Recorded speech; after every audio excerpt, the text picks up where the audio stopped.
Sa gabi, isang madilim na liwanag ang sumisikat sa bintana ng tahimik na bahay. Kumakabog ang puso ko sa dibdib, umaalinggaw ang bawat pintig sa tahimik na lugar.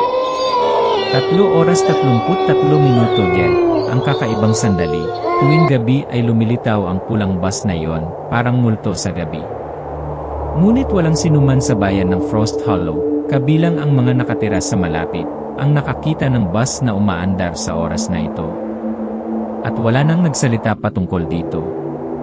Sa harap ng bahay ko, nagsimulang magliwanag ang mga ilaw ng pulang bus. Ang kulay nito ay parang sariwang dugo, na nagparamdam sa akin ng hindi maipaliwanag na takot. Bumukas ang mga pintuan ng bus, ngunit kakaiba walang bumaba. Walang sumakay sa bus. Mga anino lang, matangkad at payat na parang mga nilalang na galing sa ibang mundo, kakaiba ang galaw nila. Ako, isang may pag-aalinlangan sa lahat ng bagay na mystical, ay hindi maiwasang maging mausisa. Napatingin ako sa bus, hindi ko maalis ang pakiramdam na may hinihintay ito mula sa akin. Isang tanong ang bumabagabag sa akin sa mahabang gabi, ano ang nagtatago sa likod ng pintong iyon? Muli huminto ang bus, tulad ng dati. Ngayong gabi, hindi ako pwedeng tumabi at manood. Nagpasya akong isulat ang lahat. Sa isang tiyak na sandali, nagsimula akong makaramdam ng isang bagay sa hangin, isang pakiramdam na para akong nanonood ng isang pelikula na hindi ko malilimutan. Ngunit hindi ko inaasahan na ang pagtawag sa pulis ay maglalagay sa akin sa isang DNR. Walang mga boss, sabi niya. Ngunit sa aking isipan, malinaw na lumitaw ang isang pag-iisip, para akong isang alarm bell. Walang boss, ngunit paano niya malalaman? At pagkatapos, noong Sabado ng gabi, nagpasya akong lumabas, determinadong alamin ang katotohanan tungkol sa bus na iyon. Ang gabi ay napakadilim, hindi isang tunog, hindi isang hininga ng hangin. Kaya lang, lumabas ako lang at ang digital camera ko sa kamay. Ngayong gabi, hindi ko hahayaang may humarang sa akin, kahit na alam kong naglalakad ako malapit sa bingit ng takot. Eksaktong 3:33 huminto muli ang bus sa harap ng aking bahay, tanda ng isang paglalakbay na walang pagbalik. Habang nakatingin ako sa glass door, may nakita akong matataas na figura, walang mukha, walang palatandaan ng tao. Hindi ko maalis ang aking mga mata sa mga nilalang na ito, at pagkatapos, napagtanto ko, ang bus na ito ay hindi lang naroroon para sunduin ang mga tao. Dumarating ito upang dalhin sila sa ibang lugar, kung saan walang makakabalik. Ang mga bagay ay dahan-dahang nagsimulang magkaroon ng kahulugan, ngunit doon ko napagtanto ang isang nakakatakot na katotohanan, ito ay isang paglalakbay na walang pagbabalik.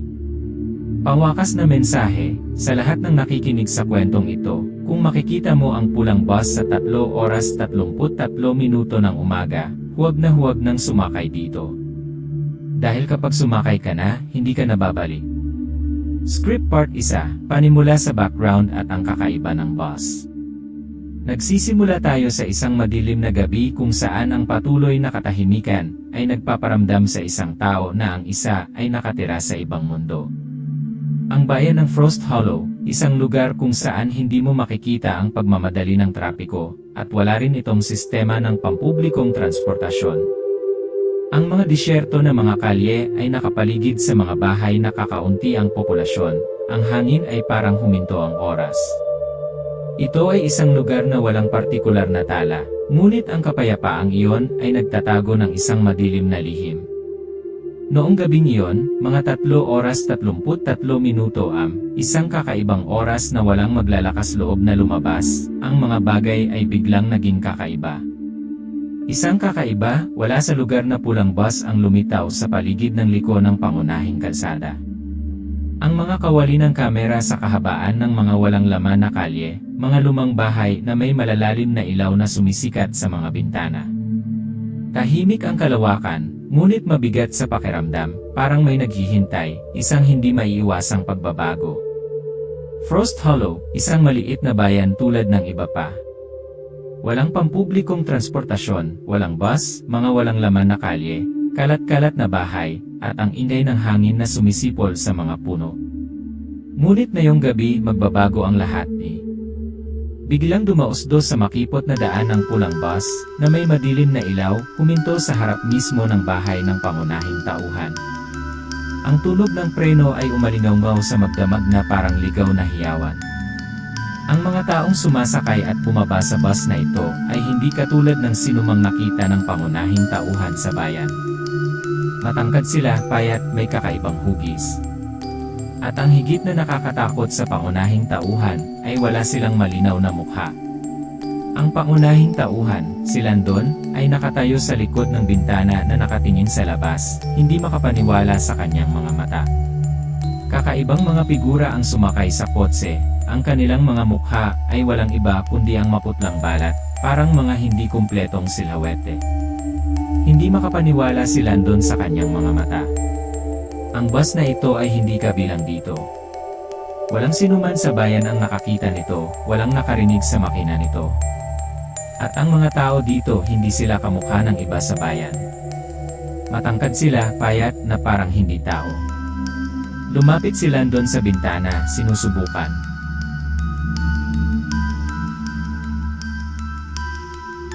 Nakatayo si Landon sa tabi ng bintana, nakatingin pa rin sa pulang bus na nawala sa dilim. Hindi niya maipaliwanag ang hitsura nito, at isa lang ang nasa isip niya, hindi ito maaaring magkataon. Kinuha ni Landon ang kanyang telepono sa kanyang bulsa, at nanginginig na nag-dial sa istasyon ng pulis. Ilang beses tumunog ang bell at saka huminto. Isang boses ng babae ang nanggaling sa kabilang linya, mahina at pagod, na para bang sanay na siya sa mga kakaibang tawag sa gabing ito. Sheriff's Office, paano kita matutulungan? Hi, I'm Landon from Frost Hollow. Nakakita ako ng red bus stop sa harap ng bahay ko ng 3 oras 33 minuto in the morning for the past few nights. Ang kakaiba. Wala pa akong nakitang bus sa bayang ito. I was wondering if it is a special bus.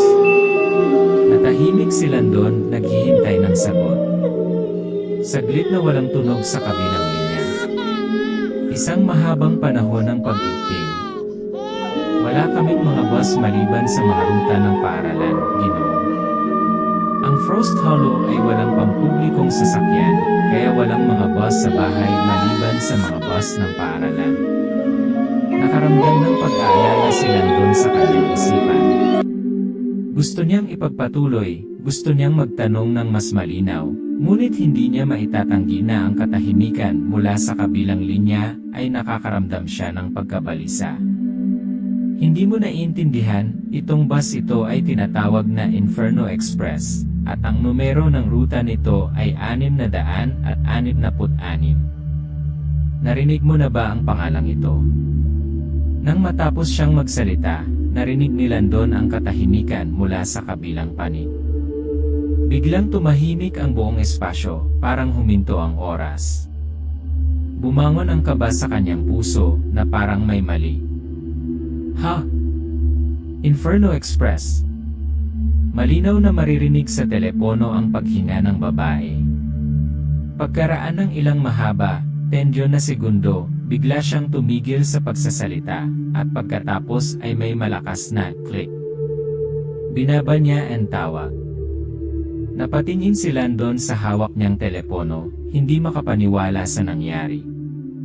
Tumingin siya sa screen, tanging ang dim light lang mula sa phone niya. Matagal ang katahimikan at nanlamig siya. Naging malabo ang lahat, parang may nahawakan lang siyang bawal. Matagal na nakatayo si Landon sa tabi ng bintana, walang lakas ng loob na humakbang palabas. Malinaw pa rin sa kanyang isipan ang imahe ng pulang bus. Ang mga create sa bus, ang mga kakaibang figure, at ang numero ng ruta na 666. Sobrang nakakatakot at hindi may paliwanag ang lahat. Bumuntong hininga siya, saka muling ibinalik ang tingin sa madilim niyang kwarto. Madilim sa labas, nakakatakot na tahimik. Nakaramdam si Landon ng matinding kalungkutan at kawalan ng kakayahan sa kanyang puso. Isang hindi maipaliwanag na pakiramdam, na para bang napasok niya ang kanyang sarili sa isang bagay na hindi niya kayang bawiin. Pumunta siya sa desk niya at kinuha ang digital camera na inihanda niya. Ang pakiramdam na kailangang gumawa ng isang bagay upang maprotektahan ang kanyang sarili at i-clear ang mga bagay-bagay na tumutulak sa kanya. Hindi ko mapigilan. Kailangan kong malaman ang totoo. Hindi ako pwedeng tumayo lang dito at hindi pansinin.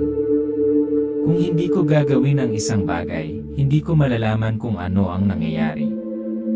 Sinimulan nila na ihanda ang mga kinakailangan para sa susunod na gabi. Isang maitim na jacket, isang pares ng itim na sapatos, at isang kamera na inaasahan niyang magre-record ng anumang kakaibang bagay na makakaharap niya. Bakas ang takot sa bawat hakbang niya, ngunit hindi niya mapigilan. Alam ni Landon na 2 gabi, lilitaw muli ang boss. At hindi siya maaaring tumayo na lang at manood. Oras na para harapin niya ang katotohanan, gaano man ito kadilim at kakilakilabot. Nakatayo si Landon sa harap ng kanyang bahay, nakatingin sa labas ng gabi. Parang multo ang bumalot sa kanya ng takot, ngunit sa puso niya, may matinding determinasyon.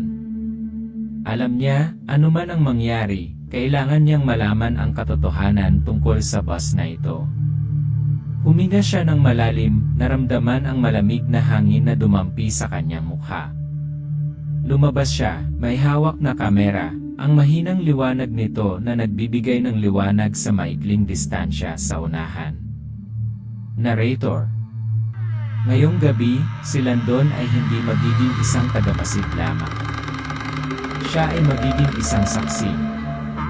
Alam na ang katotohanan sa likod ng pulang bus na ito ay hindi isang ordinaryong kwento. Ito ay isang bagay mapanganib. At moong gabi, siya ay pupunta sa isang landas na walang babalikan.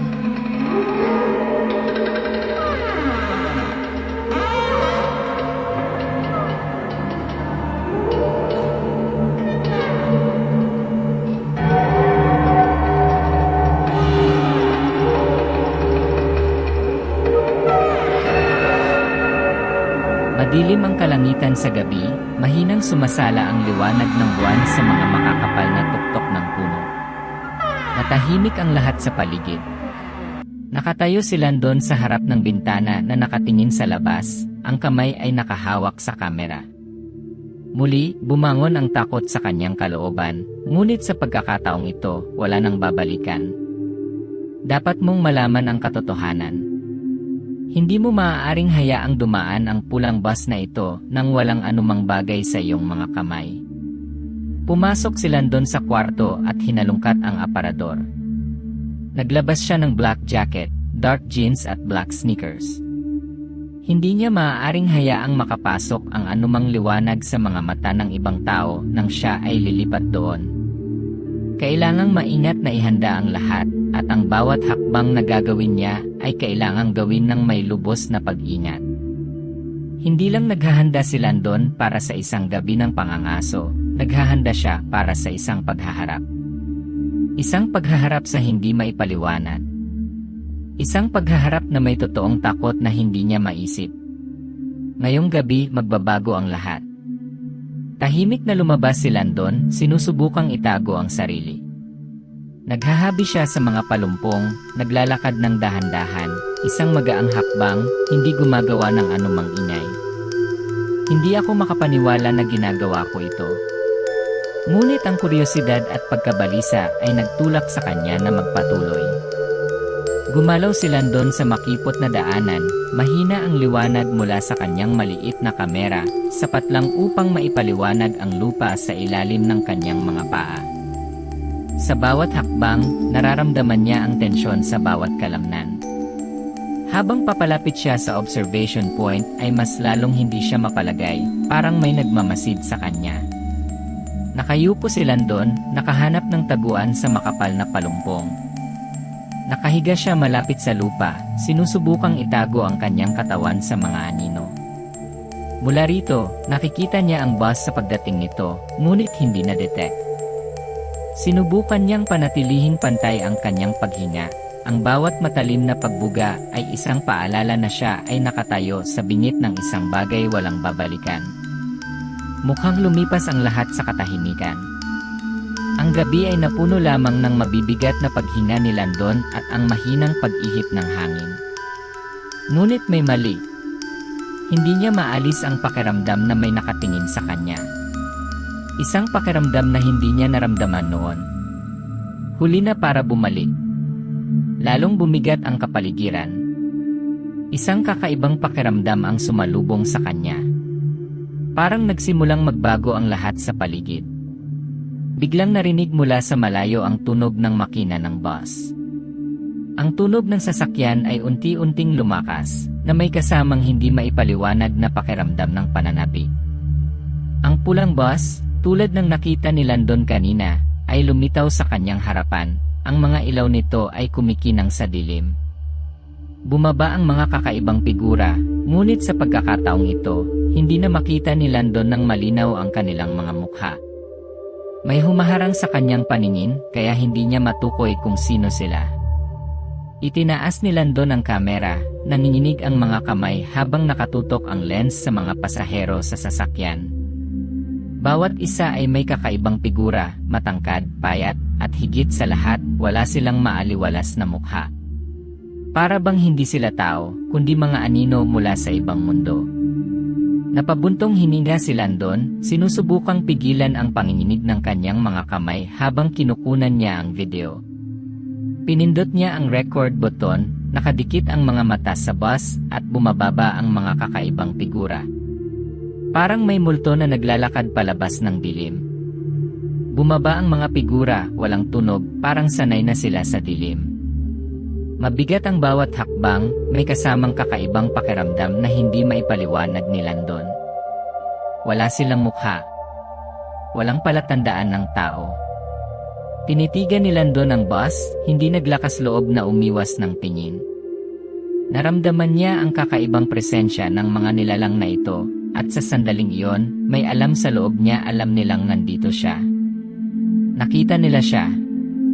Nang sinubukan ni Landon na kunan ng video ang mga pasahero, lumabas ang driver ng bus sa control cabin.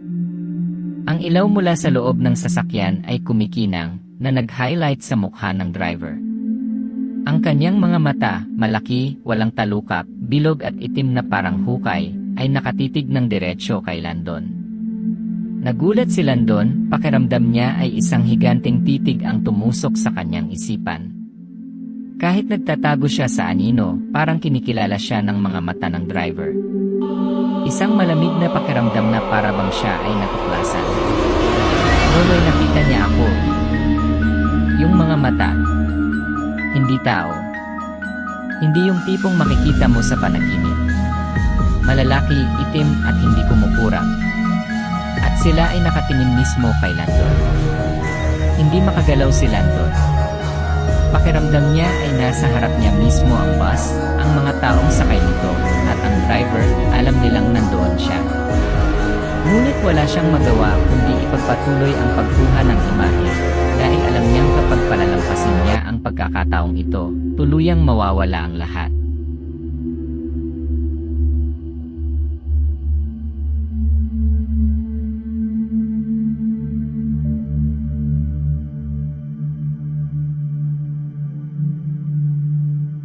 Mabilis na tumakbo sina Landon at Ian sa tuyong buhangin, magkahawak ang mga kamay, hindi umaalis ang kanilang mga mata sa papalapit na mga higanteng nilalang.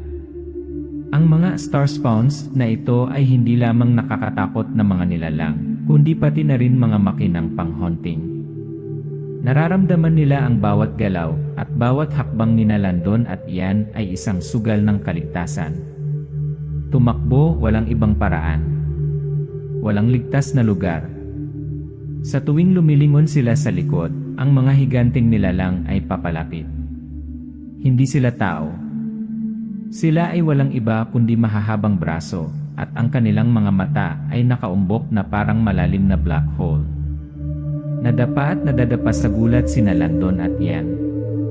Ang mga star spawns ay nagsimulang humabol sa kanila, Kumikilos ng kasing bilis ng mga multo, walang tunog, tanging ang kanilang mga yapak lamang ang umaalingaw sa buhangin. Bumangon ang isang pakiramdam ng kawalan ng pag-asa nang halos mahuli sila. Bilisan mo! Hindi tayo makakapigil. Walang nakakaalam kung ano ang magagawa ng halimaw na ito. Ngunit isang bagay ang tiyak, kung mahuli, ang kamatayan ay darating ng mabilis at hindi maibabalik. Sa sandaling iyon, tila huminto ang oras, ang lahat sa paligid ay nagiging malabo na nag-iwan lamang ng matinding takot. Biglang hinawakan ng isa sa mga star spawns, si Ian, hinila ang bata palapit dito. Sumugod si Landon, sinusubukang iligtas ang kanyang kaibigan, ngunit napakalakas ng halimaw. Hindi. Bitawan mo. Hindi maaaring sumuko si Landon. Bumulusok siya sa kadiliman, walang pakialam sa buhay o kamatayan. Isa lang ang nasa isip niya, iligtas siya. Pero makakarating kaya siya sa oras? Hinawi ni Landon ang braso ni Ian mula sa pagkakahawak ng halimaw, at pareho silang gumulong sa lupa, bumangon, at nagpatuloy sa pagtakbo. Ang ibang mga nilalang ay nagsimulang palibutan sila, ngunit sa kabutihang palad, isang malakas na hangin ang humihip na pansamantalang nagulot. Iyon lamang ang kanilang pagkakataon upang makatakas sa pagtugis. Huminto si Landon at Ian sa isang maliit na bangin, humihingal, sinusubukang ibalik ang kanilang lakas. Tumingin si Ian kay Landon, puno ng matinding kalungkutan ang kanyang mga mata. Ang mga nilalang na ito, hindi lang sila ordinaryong mandaragit. Nagmula sila sa isang nilalang na mas nakakatakot. Sila ay mga lingkod ng isang halimaw na tinatawag na Black God. Black God. Ano ito? Ang itim na Diyos ay isang higanteng halimaw, isang sinaunang nilalang. Maaari nitong tunawin ang mga tao sa isang brutal na proseso. Ilang siglo na itong natutulog sa ilalim ng mga buhangin ito, ngunit ngayon, ito ay nagigising. Nanginig si Landon sa sinabi ni Ian. Isang higanteng halimaw, kayang tumunay ng tao. At higit sa lahat, ito ay nagigising. Lumilipas ang oras, at unti-unting nauubos ang kanilang buhay. Nagsisimulang maunawaan ni Landon na hindi lamang sila tumatakbo mula sa mga nilalang na ito, ngunit nahaharap sa mas malaking panganib. Ang Black God ay hindi lamang isang alamat, ito ay isang nakakatakot na katotohanan. At ngayon, kailangan nilang humanap ng paraan para makatakas bago pa maging huli ang lahat. Patuloy na gumagalaw sina Landon at Ian sa tigang na disyerto, tumatakbo at naghahanap ng daan palabas. Ngunit sinundan pa rin sila ng mga star spawns, umaalingaw ang bawat yapak nila sa tahimik na espasyo ng disyerto. Isang pakiramdam na parang lahat ng mga kalsada ay humahantong sa kamatayan. Biglang may narinig na malakas na ingay mula sa malayo. Ilang sandali pa, nagsimulang yumanig ng malakas ang lupa. Isang higanteng halimaw na pinangalan ng Black God ang lumabas mula sa ilalim ng lupa, dahan-dahang gumagapang sa buhangin. Black God. Iyon na ang huling paggising. Isang higanteng halimaw, hindi lang isang nilalang, kundi isang buong mundo ng pagkawasak. Lahat ng bagay sa paligid ni Landon at Ian ay nagsimulang gumuho. Oras, espasyo, lahat ay nilalamon ng bangungot na ito. Hindi pwede. Kailangan nating tumakbo. Si Landon at Ian ay sumisid sa panghuling karera, habang ang Black God ay nagsimulang gumalaw na kinakaladkad ang kanyang mga kasamang nilalang. Ang mga dambuhalang braso nito ay umindayog, sinisira ang lahat ng dinadaanan nito. Wala na silang masyadong oras. Dapat silang makahanap ng paraan ngayon. Sa wakas ay natagpuan ni Landon at Ian ang bus na kanilang sinasakyan, ngunit ito ay nasa isang estado ng pagkasira na hindi ito maaaring ilipat. Napuno ng kirot ang kanilang mga puso nang makita nilang papalapit ang mga nilalang. Hindi tayo maaaring huminto. Hindi tayo makakatakas. Wala nang daan pabalik si Landon. Tumingin siya sa patay na bus sa paparating na kamatayan. Makakatakbo pa siya ng isang hakbang, ngunit malamang na hindi niya alam kung saan siya tumatakbo. Aabot ba sila? Sa isang huling pagtakbo, si Landon at Ian ay sumugod sa kadiliman, ngunit sa likod nila, ang itim na Diyos at ang kanyang mga kasamang nilalang ay humahabol pa rin, hindi sila hinayaang makatakas. Sa wakas, tumakbo sa dilim sina Landon at Ian at nawala ang bus. Pero hindi dito nagtatapos ang kwento.